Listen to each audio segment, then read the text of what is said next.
Hello everyone. आज मैं आप लोगों को बताऊंगा कि मेरा 2018 में ग्रुप डी में कैसे सिलेक्शन हुआ था, कैसे मेरा पेपर क्रैक हुआ था, है ना। आपने बहुत सारी वीडियो देख ली, अलग अलग वीडियो में आपने अलग अलग तरीके से लोगों की स्ट्रेटजी को जान लिया, लेकिन वास्तव में जो सिलेक्शन की जो तकनीक है, किस तरीके से आपका सिलेक्शन होगा, अगर आपने इन बातों को फॉलो कर लिया तो डेफिनेटली आपकी नौकरी लगने वाली है। नमस्कार दोस्तों, मेरा नाम है अनिल सिंह राजपूत और मनोज सिंह राजपूत ऑफिशियल चैनल पर आपका स्वागत है। आप सभी जानते हैं कि आपको 90 मिनट में 100 क्वेश्चन करने हैं। 1/3 नेगेटिव मार्किंग है। 32,438 वैकेंसी है। वैकेंसी पिछले बार 1,03,000 की तुलना में बहुत कम है। जब 2018 की भर्ती में मेरा सिलेक्शन हुआ था तब 64,000 भर्तियाँ आई थी। मेरे नंबर थे 79 आफ्टर नॉर्मलाइजेशन, है ना। तो बात करते हैं कि सर सिलेक्शन कैसे होगा, तो वीडियो में बने रहिएगा एंड तक। अगर आपने वीडियो को प्रॉपर देखा तो ज़रूर आपका सिलेक्शन होगा। आपको कुछ नहीं करना, सबसे पहला काम आपको करना है, आपको पता है कि 100 क्वेश्चन में 25 नंबर की मैथ्स और 30 नंबर की रीजनिंग और इसके अलावा 20 नंबर का आपका करंट अफेयर्स और जीएस, और इसके अलावा क्या बचा, मैथ्स हो गया, 30 नंबर की साइंस, है ना।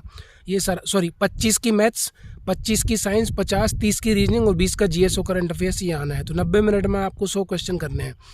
तो सबसे पहले आप जो भी सिलेबस आपको ग्रुप डी के मतलब नोटिफिकेशन में दिया है CEN 08/2024 में, उस सिलेबस को पूरा कंप्लीट करो। सिलेबस पूरा कंप्लीट होने के बाद देखो, कंपटीशन की तैयारी अनलिमिटेड है। अगर आप 56 टीचर से पढ़ोगे ना तो 56 प्रकार की आपको मैथ पढ़ने को मिलेगी, 56 प्रकार की साइंस पढ़ने को मिलेगी। तो कहने का मतलब है कि आप किताबों को पढ़ो, किसी एक या दो टीचर को फॉलो करो। कुछ समझ में नहीं आता तो किसी टीचर से कॉन्सेप्ट ले लो, क्योंकि सवाल ढेर हैं, लाखों सवाल हैं, हर टीचर अलग अलग सवाल करा रहा है। आप सोच रहे हो कि मुझसे मैथ्स नहीं बन रही, तो सबसे पहले सिलेबस कंप्लीट करो, लिख लिख कर पढ़ो, फॉर्मूले लिख लिख कर पढ़ो, रीजनिंग मैथ्स लिख लिख कर लगाओ, जीके जीएस साइंस भी लिख लिख कर पढ़ो, और जो चीज़ें इंपॉर्टेंट हैं उनको नोट करते जाओ, है ना। याद करना, लिख लिख कर पढ़ना है। और जितना आप पेन चलाओगे, जितनी प्रैक्टिस करोगे, प्रैक्टिस इस हिसाब से आपको करनी है कि मुझे पेन कम से कम एग्जाम में कम चलाना पड़े। अगर 25 नंबर की मैथ्स आती है तो कम से कम 10 सवाल ऐसे आते हैं जिन्हें आप बिना पेन चलाए कर सकते हो। इन द सेम वे अगर रीजनिंग 30 नंबर की आती है तो 15 क्वेश्चन ऐसे आते हैं जिनको आप आंखों में देख के माइंड में कर सकते हो। और जीके जीएस तो बस आपको पढ़ के टिक लगाना है। तो इतना आपको करने के लिए स्ट्रेटजी क्या है कि लिख लिख कर पढ़ो, अच्छे से पढ़ो, किताबों का सहारा लो, है ना। जो वास्तव में जेन्युइन टीचर हैं, अच्छे से पढ़ा रहे हैं, उनसे पढ़ो, है ना। भीड़ बहुत सारी है और अपनी किताबों पर, अपनी सेल्फ स्टडी पर भरोसा करो। और अगर आपके यहाँ ऑफलाइन सेंटर वगैरह है तो ऑफलाइन भी ज्वाइन कर लो, है ना। इस तरीके से पढ़ो। किताबें आप कोई भी पढ़ सकते हो, ग्रुप डी की प्रीवियस ईयर की कोई भी किताब ले लो, मैं किसी का पर्टिकुलर नाम नहीं लूँगा। बाकी अगर आप बेसिक से शुरू कर रहे हैं तो RS अग्रवाल की हिंदी में रीजनिंग और RS अग्रवाल की हिंदी में मैथ्स आती है, वो ले लो, तो आपका बेसिक अच्छा हो जाएगा। और बहुत घिस घिस कर तैयारी करो, जिसने जितनी प्रैक्टिस करी उतने उसके ज़्यादा नंबर आए। कोई भी अल्टरनेटिव नहीं है। यूट्यूब पर आप 1300 वीडियो भी देख लोगे ना तो आपके 80 नंबर नहीं आएंगे, मैं कह रहा हूँ 40 नंबर नहीं आएंगे।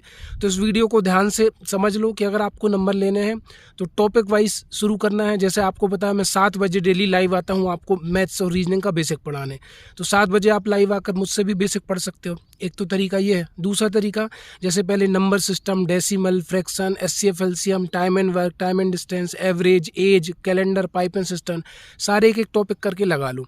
फिर आपको लगेगा सर मैंने सिलेबस तो कंप्लीट कर लिया, अब मुझे सवाल की प्रैक्टिस करनी है, तो प्रीवियस ईयर बुक लगाओ। इसके साथ आपको मॉक देना नहीं भूलना है। होगा क्या कि अगर आप मॉक नहीं दोगे ना तो मुझसे 200% शर्त लगा लो आपका सिलेक्शन नहीं होगा। जो मॉक टेस्ट नहीं देगा, सिलेबस कंप्लीट करो, मॉक दो, ये दो काम आपको करने हैं। अगर आपने मॉक नहीं दिया तो 200% आपकी नौकरी नहीं लगनी है। डेली आपको मॉक लगाना है। इसीलिए विदिन वन मंथ 2 मंथ में, 2-2.5 महीनों में आप सिलेबस कंप्लीट कर लो। और मेरे भाई अभी कम से कम 6-7 महीने लगेंगे ग्रुप डी के पेपर में। आपका अक्टूबर से लेकर दिसंबर के पहले एग्ज़ाम किसी भी हालत में नहीं होगा, तो 6 महीने काफ़ी टाइम है। इत्मीनान से तैयारी करो। वैकेंसी 10,000 आए तब भी आपका सिलेक्शन हो जाएगा अगर आप इन बातों को फॉलो करेंगे, पढ़ेंगे। जहाँ पर भी दिक्कत आती है कमेंट सेक्शन खुला हुआ है, आप कमेंट करके मुझे बताओ सर इस तरीके से मुझे करनी है तैयारी, है ना। और मेडिकल में आपको दिक्कत हो, कोई भी दिक्कत हो, किसी डॉक्यूमेंटेशन में दिक्कत हो, you can ask me directly, तो आपको पूछना है ना। और मैं दावे के साथ कह सकता हूँ कि अगर आपने इन बहुत बातों को फॉलो किया तो आपकी नौकरी भी लगेगी और आप फिर दूसरों को भी एक दिन मोटिवेट करने वाले बन जाएंगे। तो इन बातों को फॉलो करना है। वीडियो अगर अच्छा लगा तो ज़्यादा से ज़्यादा लोगों को शेयर करना। Thank you so much guys, मिलते हैं नेक्स्ट वीडियो में। धन्यवाद।